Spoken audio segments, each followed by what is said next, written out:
Hi, welcome to the TC. My name's David, and today we're going to be taking a look at the iPhone 8 Plus in 2022.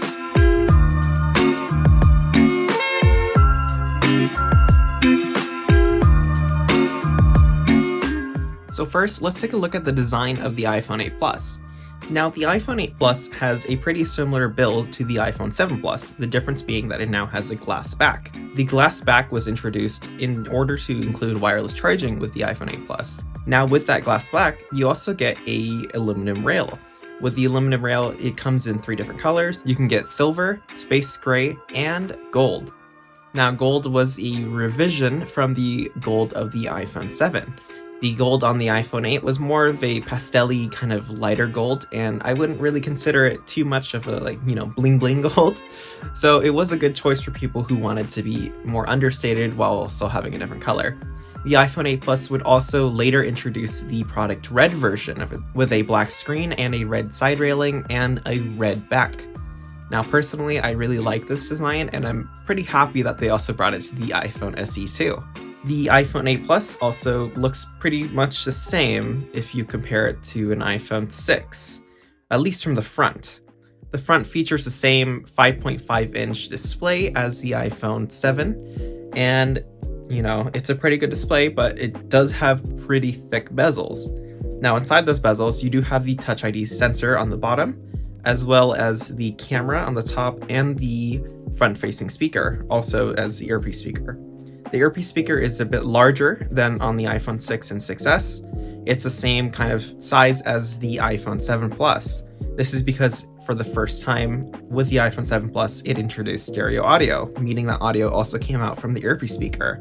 Now, the speakers on this phone get pretty loud, but there is some issues with the fidelity of them, Of course, the iPhone 8 Plus has the stereo speaker setup, and it's been pretty good, but there's some issues with bass and the high tones being a little too harsh.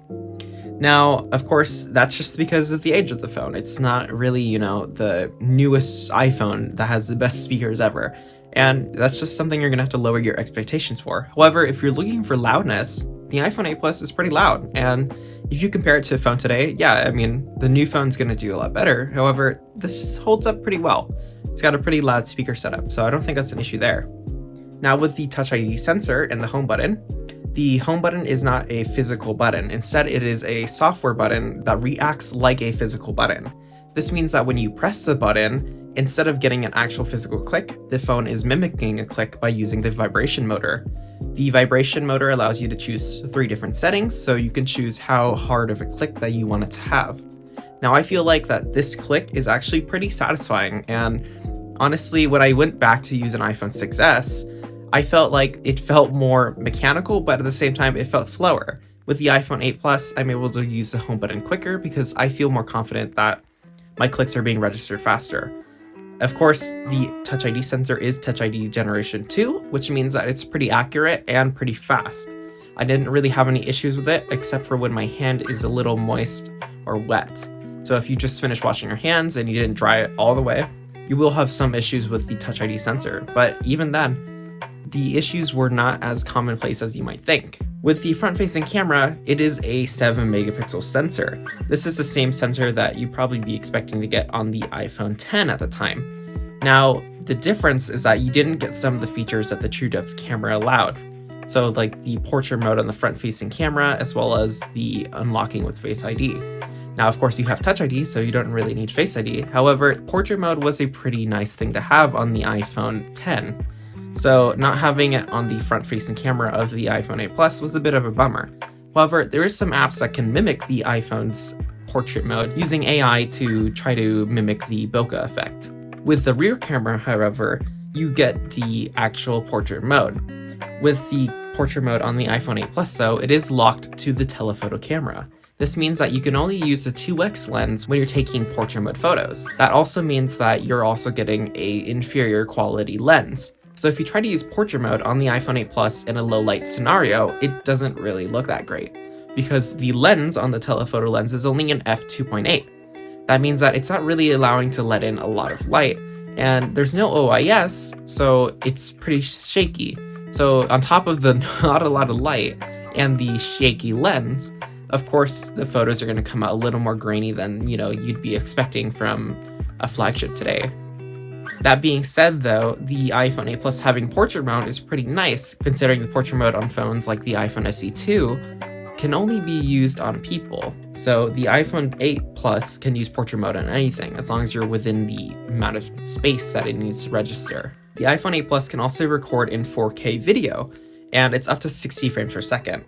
However, when you're using 30 frames per second, you do get a little more dynamic range. The 60 frames per second 4K video was a new introduction on the iPhone 8 Plus though, and honestly, it's pretty nice to have, allowing for a lot more fidelity in your videos, and it's a lot more usable today compared to a phone that can only record in 1080p, of course. One of the things I do have to say though is that the video quality on this phone is a little more lackluster compared to phones today. However, I do think that you can get the job done with it easily. Photos on this phone come out pretty nice. You do get access to all 3 cameras, so you got a 12 megapixel main sensor, and that's an f1.8. So you do get in a lot more light than the telephoto lens, which is an f2.8. However, the main sensor is basically the same sensor that they had in the iPhone 7 Plus. So that means that your photos and videos are going to look similar to the iPhone 7 Plus, except there's now auto HDR, which is working in the background. It's not smart HDR like they introduced with the iPhone XS and the XR. However, I do think that it does work pretty nicely when it does work. When you consider the front-facing camera being a 7 megapixel camera, it takes okay video and okay photos. However, it is a little bit grainy when it comes to low light. Honestly, the one thing I would say about this phone's cameras is that they don't really perform well in low light, but that makes sense. It's from 2017, there's no night modes, there's no, it's different software that allows it to get a better night shot. So if you're looking to take night photos, I wouldn't necessarily look at the iPhone 8 Plus. That being said though, if you're in a situation where there's a lot of light, the iPhone 8 Plus is actually a pretty nice camera to use. So don't let that discourage you from looking at the iPhone 8 Plus if you're looking at a good camera, because honestly, it's not bad. There's just a lot of issues it has when it comes to low light, but that makes sense. It's a phone from 2017, so you might have to lower your expectations a bit. When it comes to the actual rest of the phone has, of course, that 5.5-inch display. It is a Retina display, and the maximum resolution is 1080p. So that means that the phone's resolution is actually higher than what we have today on the SE2. And honestly, I have no issues with it. It's sharp, it's clear, it's got P3 color support, and True Tone for the first time on the iPhone. The only thing I would say is, of course, these bezels are pretty thick, so it does feel a little bit dated compared to phones today. Now, if that's an issue for you, of course, you're going to have to look at some of the newer iPhones, like an iPhone XR at least. But other than that, I do think that the iPhone 8 Plus has a pretty nice display, and I don't think you're going to have any issues with it. It's bright, it's crisp, it's colorful, so pretty good. Now, when it comes to software, the iPhone 8 Plus is able to support the highest amount of software updates that iOS has. So that means it's able to support up to 15.2 as of right now. That means that you're getting the latest software on a phone from 2017, which honestly is pretty great. And they're supporting all the way back to the 6S, which is from 2015. So I don't think you're going to have any issues with software support in the next 2 years, at least for the iPhone 8 Plus. Something to keep in mind, though, is that the iPhone 8 Plus has the A11 chip. Now, the A11 chip isn't bad by any means. It's just that it's getting a little old, and Apple is already cutting support for some features in iOS at the A11 chip. So the A12 is starting to get the cutoff for the features. So you have to have an A12 to get all the features of iOS 15 as of right now. However, the A11 isn't really, slow as you might expect. It still has some issues with more, intensive apps. However, the iPhone 8 Plus actually handles things pretty well. I haven't really had too many stutters or anything like that in my usage with it. The only thing I would say is, for future proofing, you might want to look for an A12 device and higher. That being said, though, it is pretty nice to have the latest software support on an iPhone from 2017. So if that's something you're looking at, iPhone 8 Plus has got you covered. Now, if we consider something like battery life on this phone, since it is a Plus phone, it does have a larger battery. And since you're looking at an LCD screen that's only 5.5 inches, it's able to use that battery a lot longer than you might expect. I would say that this phone is comparable to the iPhone XR in battery life. Maybe the XR is a little bit better. However, I do think that, you're going to have not really any issues with the battery in this, unless it's been used heavily. If it's been used heavily and it has a lower battery capacity, then yeah, I can see it being a little rough to get around through the day.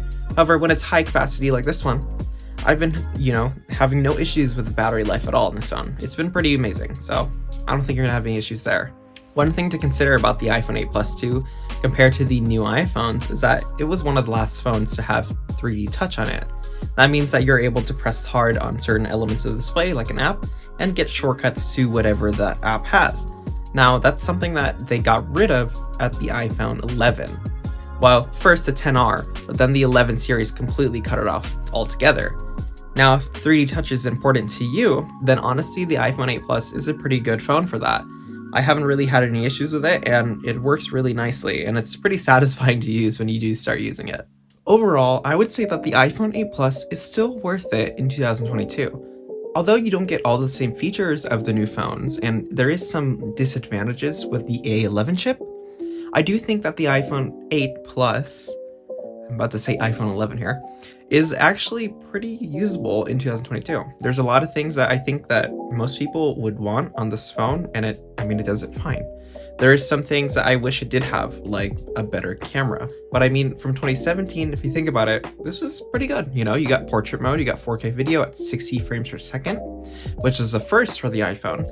You also have things like wireless charging, which is, actually really useful today. And the Touch ID sensor on this phone is the same one they're using on the regular new SE. So it's actually super fast and it's pretty reliable. Sometimes I'd say that Touch ID is actually more reliable than Face ID, but it's a personal preference. You also get the telephoto lens, which is something that you don't really get on the other iPhones, such as the SE and the iPhone XR.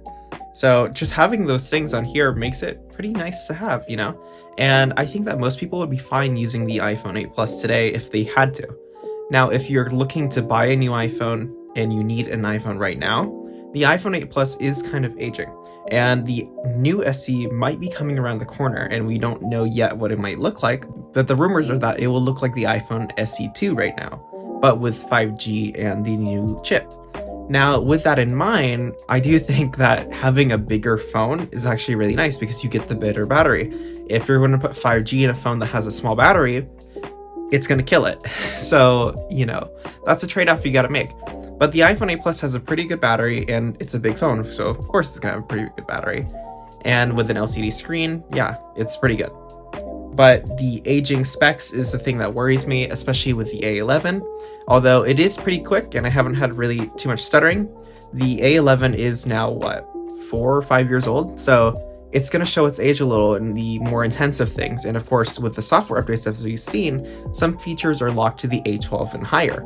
So if that's something that you're considering, keeping the phone for how many more years, that is something to think about because you want to make sure that you can get most of the features out of your phone.